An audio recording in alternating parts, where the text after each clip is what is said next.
Everyone, welcome back to our YouTube channel. तो आज की इस वीडियो में जो है हम अपना लिपिड्स का लास्ट और एक इम्पॉर्टेंट टॉपिक डिस्कस करने वाले हैं। उसका नेम है आयोडीन वैल्यू, या फिर जो है उसे आप आयोडीन नंबर भी कह सकते हो। तो इसका मतलब क्या होता है, सबसे पहले जो है बहुत इजी वे में जो है इस आयोडीन वैल्यू या फिर आयोडीन नंबर जो भी आपको हो उसे हम समझने की कोशिश करेंगे। बिकॉज किसी भी टॉपिक को जब आप उसके मेन जो भी उसके पॉइंट होते हैं उसे अगर आप सबसे पहले समझ जाओ तो उसके बाद में जो भी टॉपिक में हम डिस्कस करेंगे वो हमारे लिए बहुत ज़्यादा इजी हो जाता है।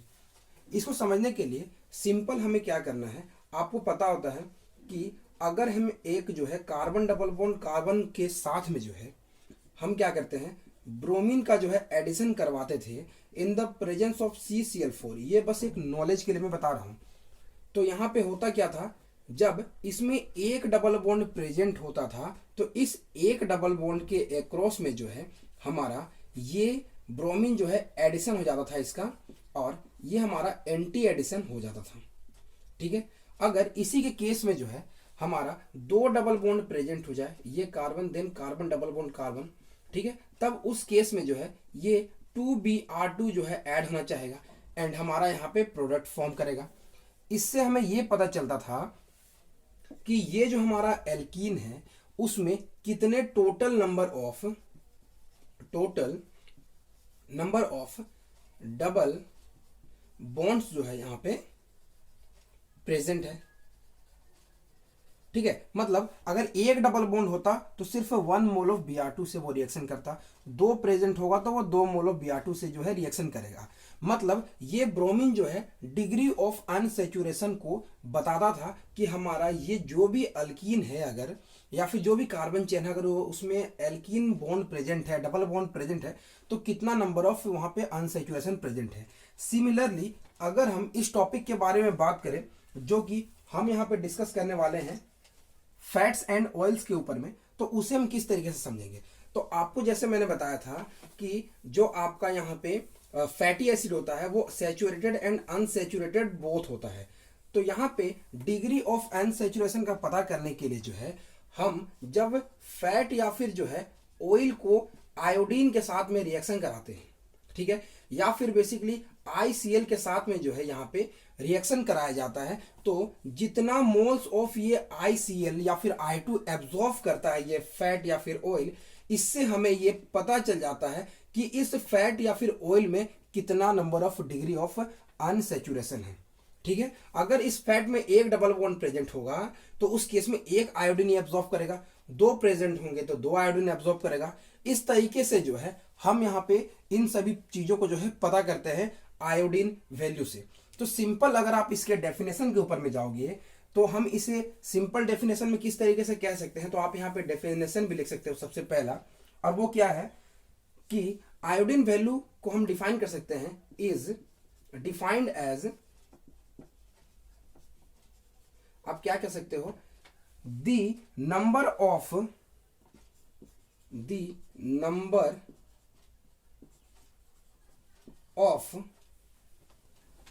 grams of iodine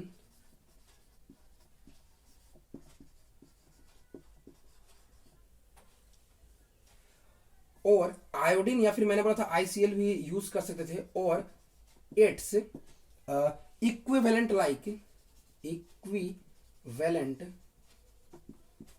your ICl भी आप यूज कर सकते थे, मैंने बोला था। ठीक है, दैट विल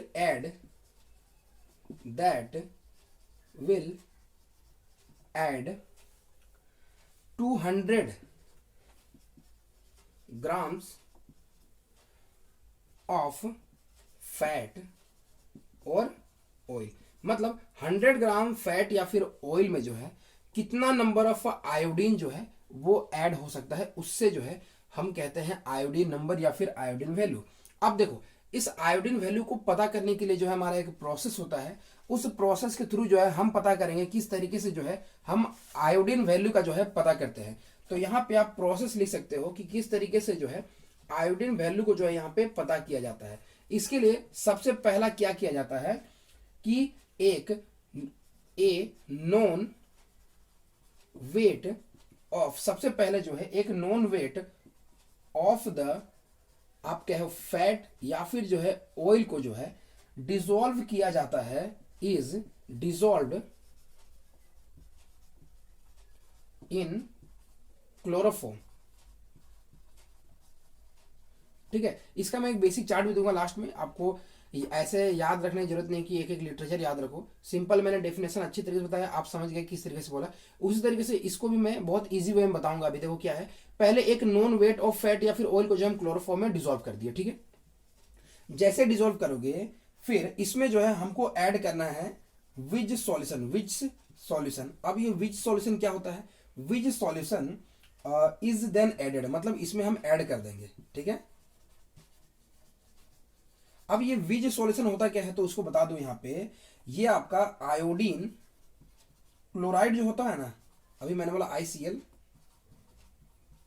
जब उसको हम डिसॉल्व करते हैं एसिटिक एसिड में, इज डिसॉल्व, या फिर डायरेक्टली बोलो आयोडीन क्लोराइड डिसॉल्व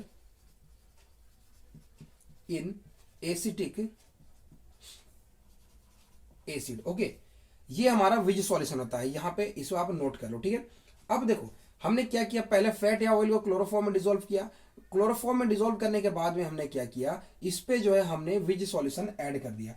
अब जैसे हमने इसे ऐड किया, उसका नेक्स्ट स्टेप में क्या करेंगे, होगा क्या इस केस में, ये जो आयोडीन क्लोराइड हमारा था, ये यहाँ पे प्रेजेंट जो carbon carbon double bond present था उसमें ये ऐड हो जाएगा। तो यहाँ पे लिख सकते हो, या फिर मैं डायरेक्टली बोलता हूं कि यह जो आयोडीन क्लोराइड है ये हमारा, अगर इसमें अनसेचुरेशन प्रेजेंट होगा तो उसमें हमारा ये ऐड हो जाएगा। ठीक है, अब उसके बाद में क्या होगा कि कुछ आयोडीन क्लोराइड एक्सेस में भी प्रेजेंट होगा इस केस में। ठीक है, तो जो एक्सेस में प्रेजेंट होगा उस एक्सेस आयोडीन क्लोराइड को जो है हमें बाहर निकालना पड़ेगा। तो उसके लिए आप यहाँ पे पहले नेक्स्ट पॉइंट लिख लो जो मैंने बताया कि iodine ICL adds across the carbon carbon double bond. ठीक है, कार्बन कार्बन डबल बॉन्ड में ये सिंपली ऐड हो जाएगा। ठीक है, अब इसके बाद में नेक्स्ट क्या पॉइंट होगा कि जो एक्सेस ऑफ जो है, एक्सेस ऑफ आयोडीन क्लोराइड जो है is then treated with KI solution. ठीक है, KI सॉल्यूशन को के साथ में जैसे ट्रीट किया जाएगा टू लिबरेट, इससे क्या होगा, to liberate equivalent amount of iodine. ठीक है, इससे क्या होगा कि सबसे पहले मैंने बोला कि इसे हमने क्लोरोफॉर्म में डिसॉल्व कर दिया, देन उसमें हमने विच सॉल्यूशन ऐड किया, उससे हमारा आयोडीन ऐड, यहाँ पे आयोडीन क्लोराइड ऐड हो गया। अब देखो जो एक्सेस ऑफ आयोडीन क्लोराइड है उसको निकालने के लिए हमने क्या किया, उसे KI के सॉल्यूशन के साथ में जो है हमने क्या किया, रिएक्शन कराया, उससे जो है इक्विवेलेंट अमाउंट ऑफ आयोडीन जो है लिबरेट हो गया। अब अगला पॉइंट क्या होगा, तो यहाँ पे अगला पॉइंट मैं लिखता हूं, इसे मिटा रहा हूं। ठीक है,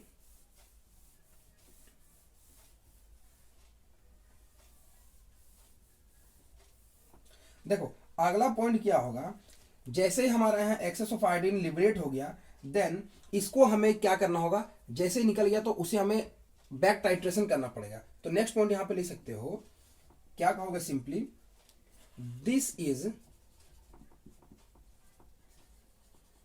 बैक टाइट्रेटेड अगेंस्ट standardized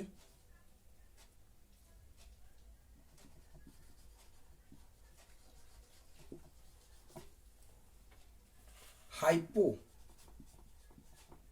ये आपका हो गया Na2H2O3 solution. Okay, using starch indicator as indicator. ठीक है, तो इतना हमारा 4-5 इंपॉर्टेंट यहाँ पे मेन पॉइंट्स था। तो यहाँ पे मैंने क्या बोला, सिंपल वे में मैंने आपको बताया कि सबसे पहले हमने क्या किया कि एक नॉन वेट ऑफ जो है, यहाँ पे हमने, यहाँ पे मैं चार्ट बता दूं, सबसे पहले क्या किया, पहले मैंने बोला कि फैट या फिर ऑयल को जो है हमने क्या किया, डिसॉल्व कर दिया। किसमें किया, तो ये हमने क्लोरोफॉर्म में किया, CaCl3 में कर दिया।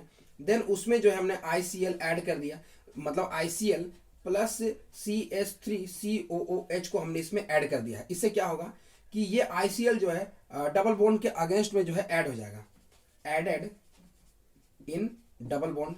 ठीक है, अब जो है इससे फिर नेक्स्ट पॉइंट में क्या था, जो एक्सेस ऑफ था ICL उसे हमें निकालना था, उसके लिए हमने KI यूज कर दिया।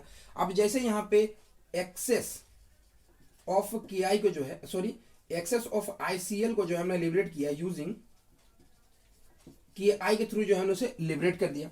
अब जैसे ही ये हमें लिबरेट हुआ है, हमने फिर क्या किया, उसे बैक टाइट्रेट कर दिया Na2H2O3 के साथ में स्टार्च एज ए इंडिकेटर। तो ये 5 स्टेप था जिसके थ्रू जो हम आयोडीन वैल्यू यहाँ पे कैलकुलेट करते हैं। अब जो है एक एग्जांपल लेंगे और उसके लिए जो है आयोडीन वैल्यू का फॉर्मूला बताऊंगा और किस तरीके से जो है आयोडीन वैल्यू, जैसे हायर अनसैचुरेशन प्रेजेंट होगा तो किस तरीके से वो इंक्रीज होगा और डिक्रीज होगा, उन चीजों के बारे में जो है बताऊंगा यहाँ पे मैं। तो यहाँ पे एक इंपॉर्टेंट पॉइंट क्या है कि जो आयोडीन वैल्यू का फॉर्मूला होता है, आयोडीन वैल्यू का जो फॉर्मूला होता है वो होता है हमारा V1 minus V2 into N into 12.7 whole divided by W। अब यहां पे V1 क्या होता है, तो V1 को लिखना volume of hypo solution used for, volume of hypo मैंने बताया था Na2H2O3। ठीक है, hypo solution used for blank. Okay, then V2 क्या है, ये है volume of hypo solution used for the sample. Okay, volume of hypo solution used for, ये होता है आपका फॉर द सैंपल। ठीक है, देन आपका N हो गया यहां पे normality of hypo solution, normality of hypo solution. ठीक है, और उसके बाद जो W होता है, W हमारा होता है weight of the sample, weight of the sample. ठीक है, यहां पे वेट ऑफ सैंपल था ऑयल या फिर जो है फैट का, यही हमारा यहाँ पे सैंपल था। इतना चीज समझ आया। अब देखो जैसे एक डबल बॉन्ड हमारा यहाँ पे था, रिएक्शन टोटल ओवरऑल क्या हुआ कि ये एक डबल बॉन्ड था जो हमारा फैट और ऑयल में प्रेजेंट था, उसे जो है हमने सबसे पहले ICL ऐड किया था उसमें। जैसे ICL ऐड करोगे तो यहाँ पे कार्बन कार्बन डबल बॉन्ड के अंडर में जो है यहाँ पे ICL जो है एंटी, यहाँ पे जो है एंटी एडिशन में जो है बैनर में यहाँ पे एडिशन हो जाएगा। अब नेक्स्ट स्टेप में क्या होगा, जो हमारा ICL एक्सेस में जो प्रेजेंट था उसे हमने बोला कि उसे KI के साथ में जो है हम यहाँ पे अलग कर लेंगे, तो हमारा क्या फॉर्म करेगा, KCl प्लस I2 का जो है हमारा यहाँ पे फॉर्मेशन हो जाएगा। अब ये जो I2 है इसके लिए हम क्या करेंगे, बैक टाइट्रेशन करेंगे Na2H2O3 के साथ में जो है आयोडीन का हम यहाँ रिएक्शन जब कराएंगे तो बेसिकली हमारा यहाँ पे फॉर्म करेगा Na2S4O6 प्लस NaI का जो है फॉर्मेशन हो जाएगा। इस तरीके से जो है अबव रिएक्शन जो हमने किया उसी को जो है हमने यहाँ पे रिपीट कर दिया है। अब इंपॉर्टेंट बात यहाँ पे बता दूं कि जैसा मैंने बोला कि एक अगर डबल बॉन्ड प्रेजेंट होगा तो उसके अंडर में जो है एक आयोडीन ऐड होता है, 2 होगा तो 2 होगा, 3 होगा तो 3 आयोडीन ऐड होगा। मतलब जितना नंबर ऑफ अनसैचुरेशन प्रेजेंट होगा उतना वहां पे आयोडीन का जो है एडिशन होता है। तो हम यहाँ पे सिंपली क्या कह सकते हैं, दस हम ये कह सकते हैं greater the number of double bonds, greater the number of double bonds, मतलब अनसैचुरेशन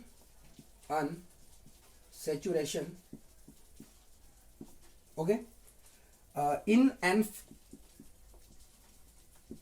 ऑयल और फैट, मतलब जितना ज्यादा अनसैचुरेशन प्रेजेंट होगा फैट और ऑयल में, the greater is the iodine value, उतना ही ज्यादा उसका आयोडीन वैल्यू होगा। The greater is the iodine value. ठीक है, ये इंपॉर्टेंट पॉइंट याद रखना। मतलब अनसैचुरेशन, मतलब iodine value is directly proportional to unsaturation, यही मैं कहना चाहता था। ठीक है, अब जैसे कुछ एग्जांपल्स के लिए देखो, लिंसीड ऑयल, एग्जाम्पल के लिए अगर हम बात करें, आपको पूछा जाए कि इसमें ज्यादा अनसेचुरेशन है, तो आप डायरेक्टली बता सकते हो यहाँ पे। जैसे लिंसिड ऑयल के लिए जो है अगर आप बात करोगे, इसका जो आयोडीन वैल्यू यहाँ पे आता है 170 to 185, मतलब ये आपका हाईली अनसेचुरेटेड होता है। ठीक है।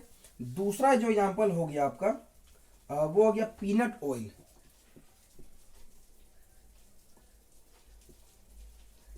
ये हो गया पीनट ऑयल। इसका जो होता है वो होता है 87 होता है, मतलब इससे थोड़ा कम ही होता है। देन आपका होता है ऑलिव ऑयल। इसका जो अनसेचुरेशन होता है वो होता है 82 होता है। ठीक है। देन कॉर्न ऑयल, इसका जो अनसेचुरेशन होता है यहाँ पे, मतलब आयोडीन वैल्यू, सॉरी अनसेचुरेशन नहीं, आयोडीन वैल्यू, वो होता है 120।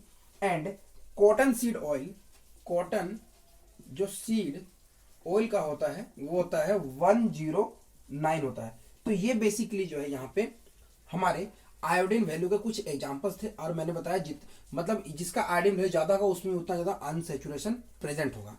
तो उम्मीद है आपको आयोडीन वैल्यू या फिर आयोडीन नंबर समझ आया होगा। किसी प्रकार कोई डाउट रहा होगा तो कमेंट सेक्शन में जरूर बताना। तो इस तरीके से जो है हमारा चैप्टर लगभग कंप्लीट हो गया। कोई टॉपिक बचा हुआ हो तो आप कमेंट सेक्शन में बताना, उसके रिगार्डिंग जो मैं वीडियो बना के प्लेलिस्ट में ऐड कर दूंगा।